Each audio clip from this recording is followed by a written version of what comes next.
These guys are ridiculous. These guys are ridiculous.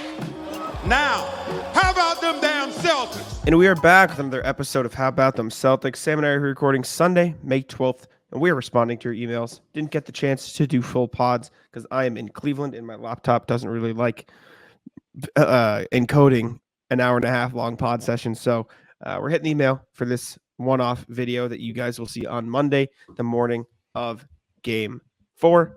Reminder, as always, leave a like on the video, subscribe to How About Them Celtics. We appreciate it very, very much. Sam, how you doing today? Doing all right. Men's league just lost. Legs hurt. Yeah. Well, just can't here. go without getting hurt. It's tough. We're here, and we've got RJ. And I think the first email we've got is him after Game 2. RJ, what's poppin'? Well, that was ugly. Even folks, interesting tidbit. Thursday's 24-point loss was not the Celtics' worst home playoff loss. It was the 5th worst. The C's have lost on the parquet by 44, 33, 29, and 27. What's interesting is 4 of the top 5 blowouts have come at the hands of the Cavaliers. Don't have much to say other than that it seemed like the Celtics spent another Game 2 shopping at the discount bin to see how little they could pay and come away with the win. The C's let Cleveland get far too into the front court before they were picking up ball handlers, giving the Cavs offense both momentum and extra time in the shot clock. Proved to be a dangerous combination. If the C's make that one simple adjustment, they'll be back in charge. If not, it's going to be more ugly. Be well, RJ. Adjust they did, and yes, it was ugly. both very ugly. They do lose real bad at home when they lose. It's never pretty. Yeah. I still am not a fan of them losing home games. Listen, I love that they win road games. To me, they're not connected. I think it's a very mature showing when they win these road games, and they do it in such a I don't want to say dominant way, but a controlling way where they're able to just kind of take control, maintain it, don't really let things get out of hand ever. But when you're at home, I think, believe it or not, ready for this? I think Perk really put it a great way. He went on Pardon My Take Friday, and they asked him about that. And he was talking about how in 2008, like, they would go back to the Garden and they would know nobody's fucking coming in here. It's our house. They don't even want to come in here. He was like, the Celtics this year are coming in, asking if they want a little wine, letting them not take their shoes off, put their feet up on the table. I don't think it's that dramatic, but I went through and looked at like the past champions since 2000, and no team has lost more than 4 home games. Only 5 teams have lost more than 2, and the Celtics do have room to. And how many of them were as good as the Celtics on the road? I don't know. They're great on the road, and I'm not discounting that, but I would like to see them win home games.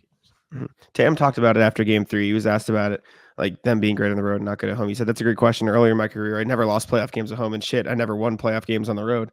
It's kind of like reverse now. I think we just have to fight human nature. We got the best crowd. We love being home, but we look at it from their point of view. When we go into somebody else's house, we understand how tough it's going to be. We understand how connected we have to be. So we just want to have to understand that teams are coming to TD Garden with that same mindset, and we have to match it. So basically saying like, yeah. Also, teams are coming in with like a little extra, because you hear all these guys talk about, well, not just like how they go on the road and they go to Cleveland. They're like, we want to win on the road. There are guys that really enjoy playing in Boston. You hear players all the time. I think the Athletic survey, they pointed at like, it's a great place to play, like good energy in there during the playoffs. Like some guys feed off that. So that might play into it a bit too. Like Donovan Mitchell's Game 2, I'm sure had a little bit of extra juice because of the energy in the building. Yeah, we'll see how they respond in Game 5. Well, Game 4 is first, but them back damn at home, ticket prices. Next email, we got RJ again. What's poppin'? Joe's been right all along. He says this was 20 hours ago, so this was after Game 3. Evening, folks. Hard to believe tonight was our lowest margin of victory in the playoffs so far, a mere 13 points. But it's like Coach Mazzulla has been saying all along, every game is its own story, and I think tonight's got me over my last little bit of Celtics PTSD.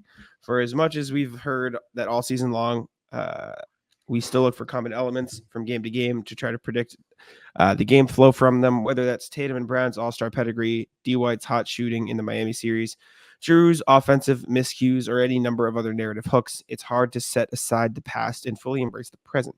Tonight's game was won because Drew Holiday went 7 for 10. PrizePicks is America's #1 fantasy sports app with more than 3 million members. It is the easiest and most exciting way to get in on the action while you watch your favorite sports and players. You just pick more or less on 2 or more player stats and watch all the winnings roll in. You can now win up to 100 times your money on PrizePicks with as little as 4 correct picks. You can turn $10 into 1,000 with basketball, hockey, college basketball entries today on PrizePicks, America's #1 fantasy sports app. One of our favorite picks here at the How About Them Celtics podcast is the Drew Holiday blocks. It's usually 0.5. He just needs more than 0.5 blocks. That means 1 Drew Holiday block. And that pick is in the bag. PrizePicks is really simple to play. I can make my picks and submit my entry in less than 60 seconds. Download the app today and use code CLNS for a first deposit match up to $100. Again, download the app today and use code CLNS for a first deposit match up to $100. Pick more, pick less. It's that easy. D. White scored 9 of his 12 points on 3 second half 3-pointers. Pritchard and Hauser hitting 3 3-pointers at key moments, along with JT and JP combining for 61, 22, and 9 stat line. And everyone working to keep the Cavs under 100 points. What will Game 4's heroes look like? How will the flow of the game go? I have no idea, and that's the beautiful thing. All I do know is that we'll be in for a treat. Be well, and let's win this thing, however victory looks from game to game, RJ. I do think this is important, and I do think this is one of the big reasons why Celtics fans are ridiculous. Like they use past games, they use stuff that's happened to the past to like press the team and get all upset and like frankly be absurd on Twitter. And I think the Celtics just haven't done that all year. The Celtics have treated every game like its own individual thing, and that's how they've had the success, and they've done that in the playoffs too. You saw them respond after game 2 lost to Miami, and they won. You saw them respond to the game 2 loss against Cleveland, and they won. Like and the only difference between the 30-point win against Cleveland and the 13-point win against Miami, the 13-point win against Cleveland was one team had an actual like all-star level scorer and the other one didn't. Like, I don't know. I agree with this. I think it's important to take each game as its own, and that's what the Celtics have done to much success. So I'm going to say a few things. I think it's okay to criticize the Celtics. I don't think you disagree. I think that criticizing them on not walking the walk when they talk the talk is, I don't think that's a thing to criticize them for. You said it. The whole season, it's been very rare for the Celtics to play back-to-back bad quarters. Never mind back-to-back bad games. They have not lost more than 2 games in a row. They only lost 2 games in a row, 3-4 times all year? They don't do it very often. It doesn't happen. These guys do go back. They get to the drawing board. They amend their mistakes. I think if you're going to criticize them, this is just not the thing. And I don't think RJ is doing that. You're not doing that. People on Twitter doing it. Fine. Now, I don't think if you're going to criticize them, I think you are allowed to use past evidence. But going back to the current point we're talking about, the past evidence says they do bounce back. That's what they do. This year's team bounces back. I don't think it's fair to use last year's team as an example. And I think that's what you're saying. Because it's a different group. They absolutely deserved all of the criticism they got for not going back and punching back the way they should have. Because, they lost 3 straight games to Miami. If they even tighten it up a game sooner, they probably go to the finals. They did try their very best to punch back when it was too late, but they didn't do it well enough. Yeah. I think the Celtics team is too good for its own good. People like when they're good. And Twitter users, by the way, just thinking about it, some people are just putting nonsense out there. When the Celtics are good, it's too easy, and when the Celtics are bad, it's how the hell is this team not winning? Like they're in a position where they can't win, which is unfortunate. And it sucks to see how people cover the team that way. I don't like it at all. Next email, Pete. I promised evidence. So sorry to hit you with an email with Jack's on the road, but I mentioned the other day that I'd sung at the Latvian embassy, for EU Open House Day. I'm in a family folk singing group in addition to more proper choir. In this instance, this gang is called Sudrabavats, which translates to Silver Spring. I'm the guy in the hockey jersey. Enjoy. Let's take a look. Let's see here. Let me pull this I'm up so we excited can for watch this. Pete. While we load, Eh, Bruins lost. Yikes. They were up 2-0, lost 3-2. Are you rooting against the Bruins? Do you have the No. same hatred as the Patriots? Okay. No. The only time I root Wasn't against the sure. Bruins was when, if they had won, the Celtics would have been the only Boston team not to win. Couldn't have that. 2019. I see. Also, Uh-huh. Knicks lost today. I can't get this to open. Yes, they did. They got the brakes beaten off. Okay. Them. I don't Hate know to why see I it. can't watch this. It's pissing me off. Hold up. Can I like share? I don't know how to like get it in a place where I can watch this because I can't share my downloads screen, can I? Maybe I can. I think if you pull up, you can share window. Media player. Yeah, here we go. Look at Pete. Pete, the Latvian hockey jersey. I like the shades. I have no audio. Hey, gang, let me tell you a little something about Game Time. The NBA playoffs have arrived. It's the most wonderful time of the year. Who doesn't want to get in on the fun? With Game Time, you can experience it with your own eyes. Get yourself great seats to games with even greater prices. That's right. You can save when getting your tickets with Game Time. It's an authorized ticket marketplace of the NBA, which makes getting those playoff tickets even faster and easier. Plus, the prices on Game Time usually go down the closer it gets to tip-off. Who doesn't love to save a little bit of money? I certainly do. I used Game Time back in March when I took the lady to a game. We went to see the Celtics play our Pistons, and it was great. I could look and see what the seat view would be just using the app. Didn't have to be surprised when I showed up. Plus, you do get those last-minute deals. They have the flash deals and zone deals. Zone deals, which you can choose a section of the arena and let Game Time choose those seats. You'll save a little bit of money that way. You can download the Game Time app, create an account, and use code CLNS for $20 off your first purchase. Again, that's code CLNS for $20 off your first purchase. Terms apply. Again, create an account and redeem code CLNS for $20 off. Download Game Time today. Last minute tickets, lowest price guaranteed. You have no audio? Oh, I think it might be really faint, actually. Do you have audio? Did you hear it?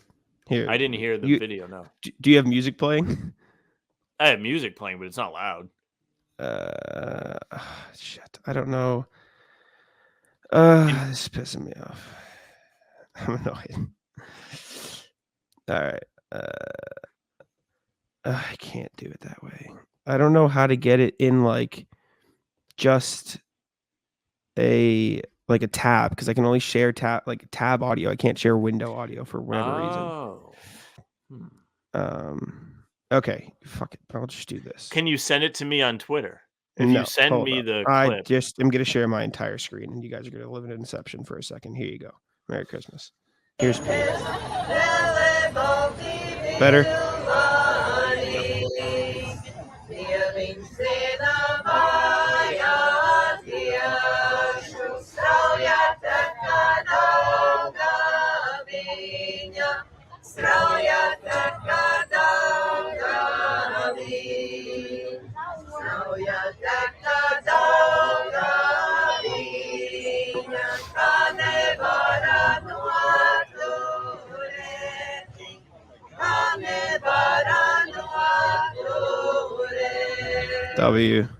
W, Pete.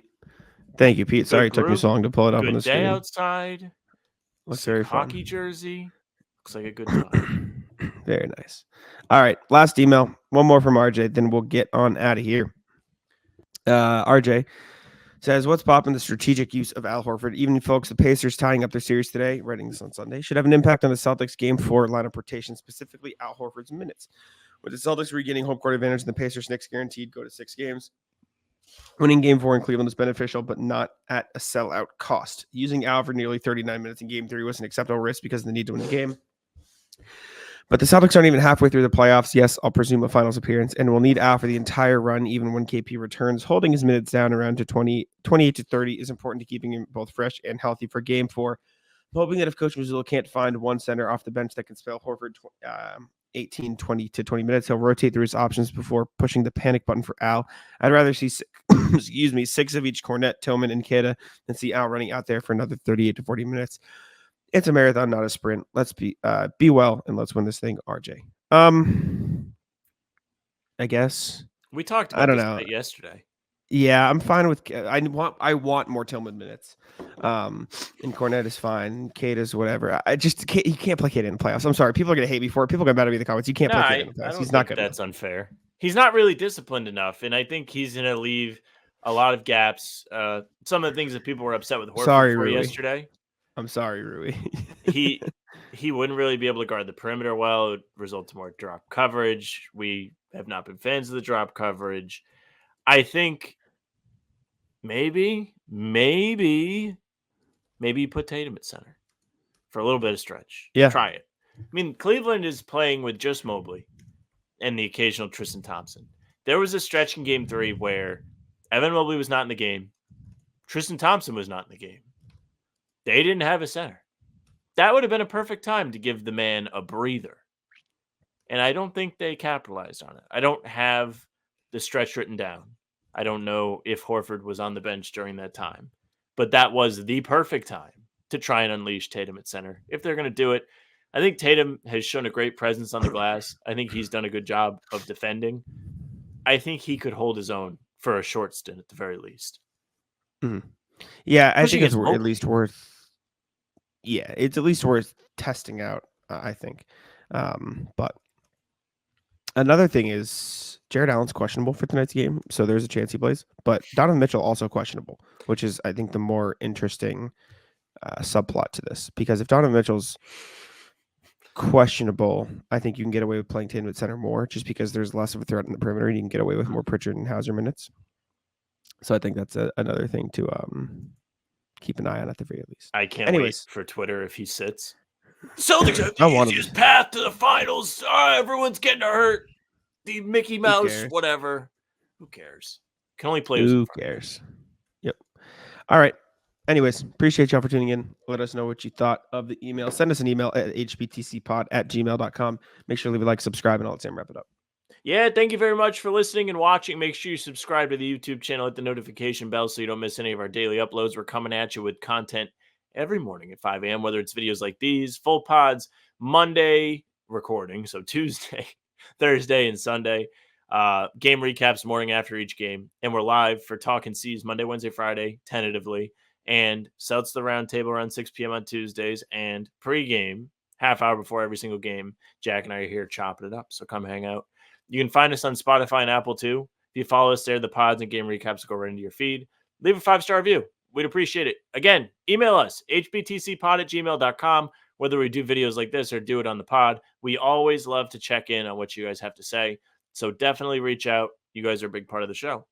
Get in on the phone. You can find us on socials at How About Them C's, Twitter, Instagram, TikTok. Our Facebook is just the name of the podcast. You can find our streams there on YouTube and on Twitter. Jack's Twitter is at JackSimoneNBA. Mine is at Sam LaFrance NBA. That's it for us.